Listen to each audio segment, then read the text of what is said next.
All right, everybody. Whew. Welcome back. I'm Sheila Wenger. This is Shift is Happening Now. In this episode, I am going to come all the way out of the closet in my podcast, which is on Spotify, Audible, and Apple Music. I came out of the closet early on in one of the earliest episodes of my podcast, but now there's another level that has happened to me later that I have not yet shared on this channel or in the podcast.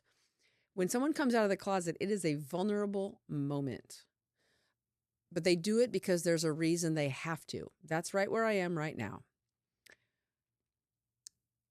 My life has taken me on a journey, and if you have watched my last episode, taking it to the next level, my life has taken me to the next level in a way that I have not shared with you.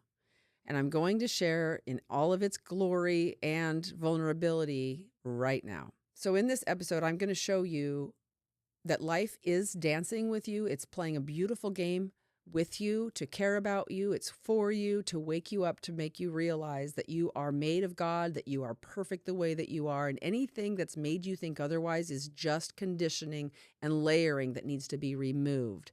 There's nothing we need to add to you. We just need to remove layers that have not been true about you. And that's what's been happening to me. So in an earlier episode of my podcast, Shift is Happening, I told you that I had had a spiritual awakening, and I had reached another higher level of awareness in my life that then took me on a journey that led me right to opening my hypnotherapy practice that could quickly and remarkably heal people's psychological limiting beliefs and traumas and habits and all sorts of things. And so for the last 2.5 years, I've been doing that. But something else has happened that showed me what my life is for and about, that I'm going to be working on until I die, if I die. And what happened is this. Here we go. I have always been a purist.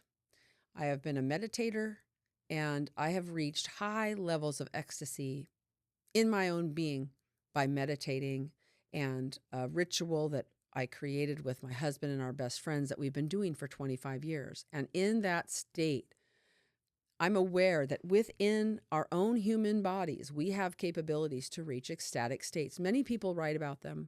I would not say that I reached a total samadhi where I feel completely aware of everything. Many people have experienced that. It's similar to that. But I would not say, there are others that I've heard that are even higher than I've gone, but it's a very high ecstatic state. Well, I came across Franco Romero, and I worked with him as a spiritual guide and helper for, I don't remember how long, many months. And we would talk every week.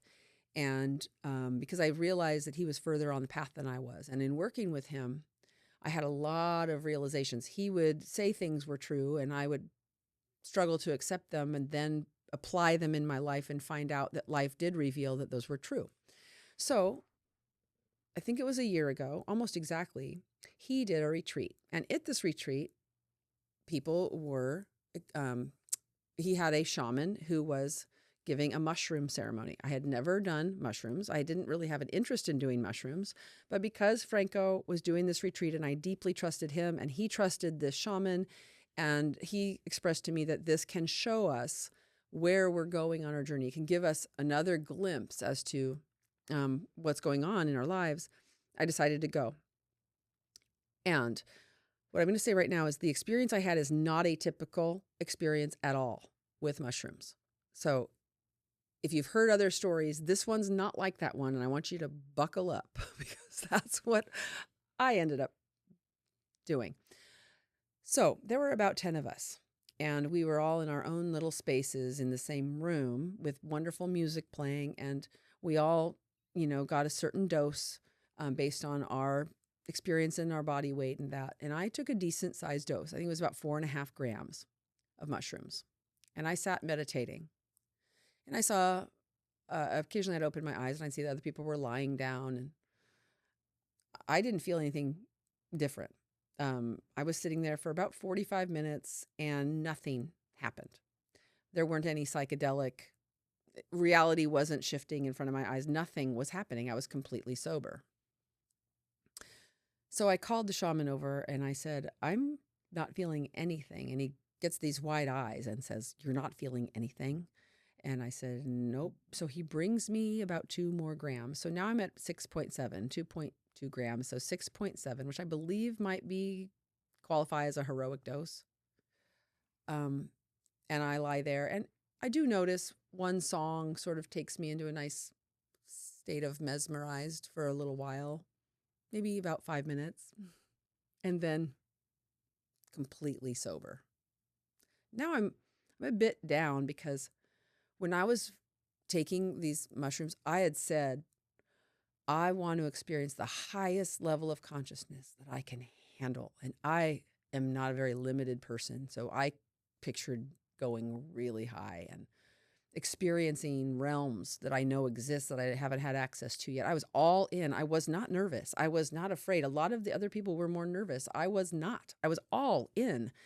So then for me to have 6.7 grams and have nothing happen felt sad. But then I became determined. I thought, I don't need mushrooms. I can do this myself.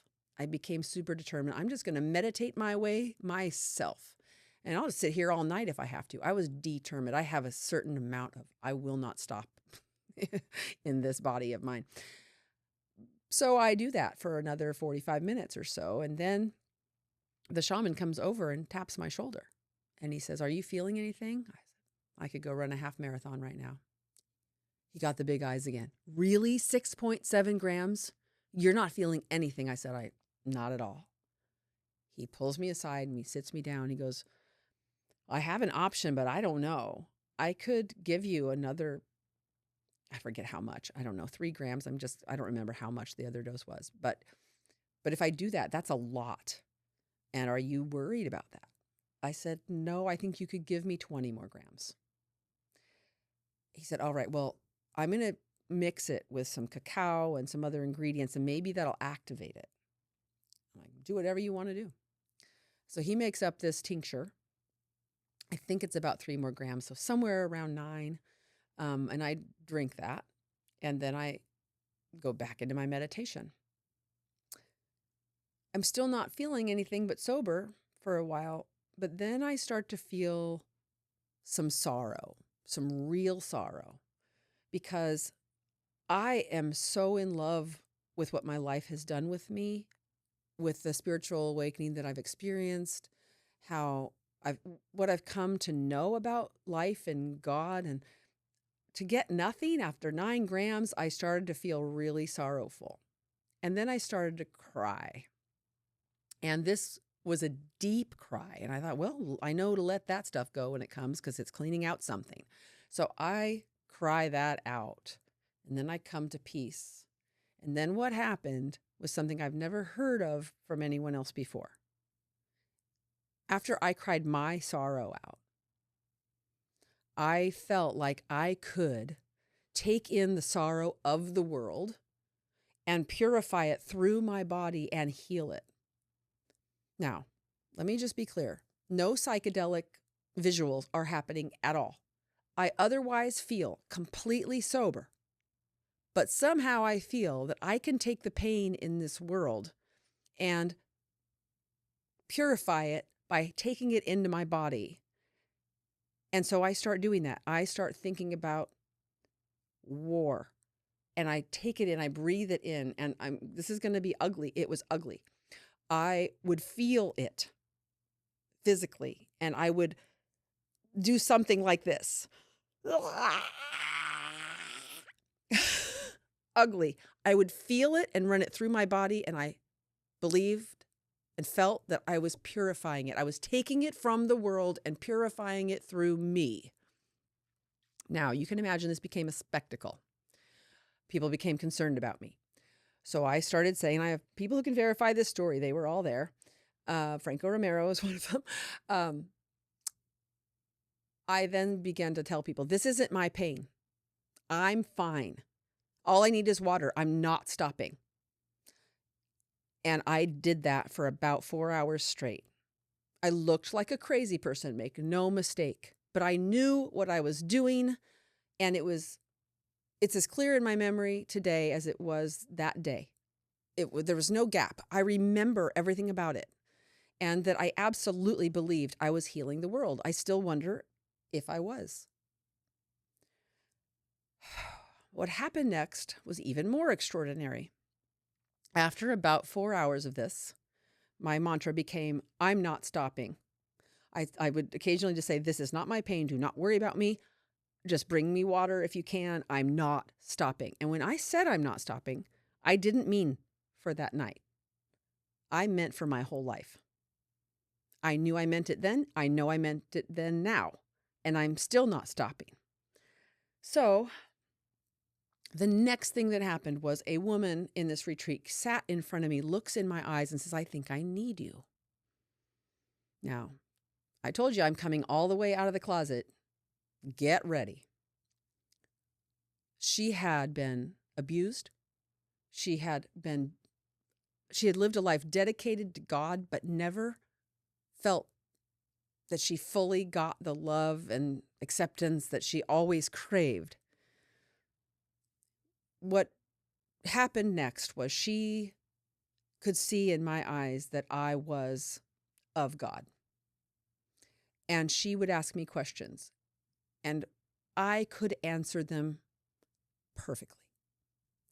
I could soothe her. I could answer her questions in the way she exactly needed them to. And then I took on her pain.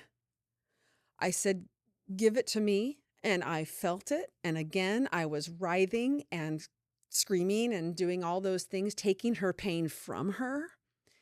And then I became the entities who abused her. I became how they would feel could they face the pain they inflicted,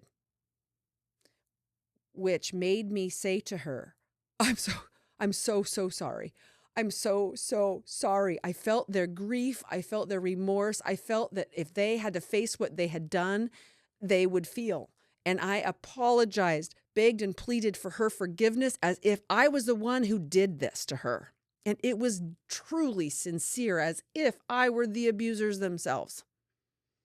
And she looked in my eyes and felt the remorse, and it helped heal her.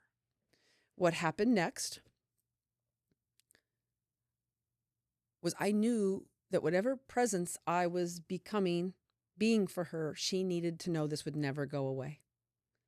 I became the essence of God. I'm just going to say it. It's what I was. I stayed with her all night long, and I began to tell her, I'm never leaving you. I will never leave you. The only way that we could ever be separated is if you leave me. I will never, ever, ever leave you. And she couldn't quite believe me. But I want to tell you, audience, I meant it as me, Sheila, and as me, the entity that I seemed to be embodying. What I mean by that is she didn't get it yet. I meant it, that I would not leave where I was sitting. I would rent that house out for another week, another month. I would fly my family to Arizona. I was not going to leave that spot, literally, until she was ready to leave me. And I meant it, and I know I meant it, and I feel it right now like I felt it then. I would have done it. I would have told all my clients, I have to postpone you until the moment she decided she was going to leave me. Because she needed to know that that's what God is. That's what I was in that moment. And I would embody it as Sheila, human being, to prove it to her. This is not a normal mushroom trip, people. This is not a normal mushroom trip. I believe that that trip showed me what I am, showed me what my life is for. I'm going to back up to a ritual we did before we did the mushrooms. We had to burn 2 pieces of paper with something on it. One of them was burn the container off of something that you want so that it doesn't have any limits to it. And the other one was burn something into the ground that you want in your life. I burned off the container of what's possible because I don't want to have any limits on what I believe is possible. And now I live that way. The second thing I burned into the ground was healing others. Healing others. I want to be able to heal others, which is exactly what I did that night, and which is exactly what's happening in my office faster and faster since then. There's another thing that happened, and that is that when I left there, I felt like I could take this skill of healing the pain in the world with me. And while I was on the airplane, I looked like this for 2.5 hours. I was bolt upright. Occasionally tears would run down my cheeks because I wasn't stopping. I'm still not stopping. I knew that what happened there is what I am, and I'm not stopping. And now I'm going public with it. So lots and lots of people might say I'm crazy, and I don't care because crazy is where it's at, people. It is where it's at. Now, on that plane, bolt upright, I felt like I could get on some pedestal in the middle of New York City and have people come to me and give me their pain, and that I could take it from them and wash them clean and send them away free. And I pictured myself doing this for part of that 2.5-hour flight. I then asked God, if that's my path, let it happen. Take me there. I'll do it. And I meant it. I'm still that person. And coming home, since then, I have found my life spiraling upwards to helping more and more people with things I did not know I could help with in my office. And then that is spiraling up to even more opportunities that I'll share in another episode that have blown my mind even more than that. The shaman told me that this experience that he witnessed was not unlike an experience that he knew of with Ram Dass. You may have heard of it. Apparently, he took a whole bunch of acid and it did not affect him. What does that mean? I don't know. I don't know what it means. I'm just me.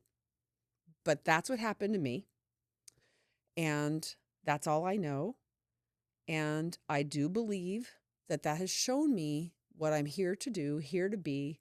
And life keeps making it more and more beautiful and showing me more and more ways to do it. And now I'm completely out of the closet. This is who I am. I'm on a mission to make this world what it should be, what it can be, to wake people up that are in the matrix, to learning how it actually works and teaching them how, and having them go as fast as they can on that upward spiral. This is why I'm here on this podcast, on my podcast. That's why I'm on the YouTube channel. And what I'd like you to do is, if any of this seems meaningful or resonates or touches your heart or just haunts you and you can't forget it, like it, share, subscribe, and send it all to your people so that we can do this together. I'm Sheila Wenger. This is Shift is Happening Now.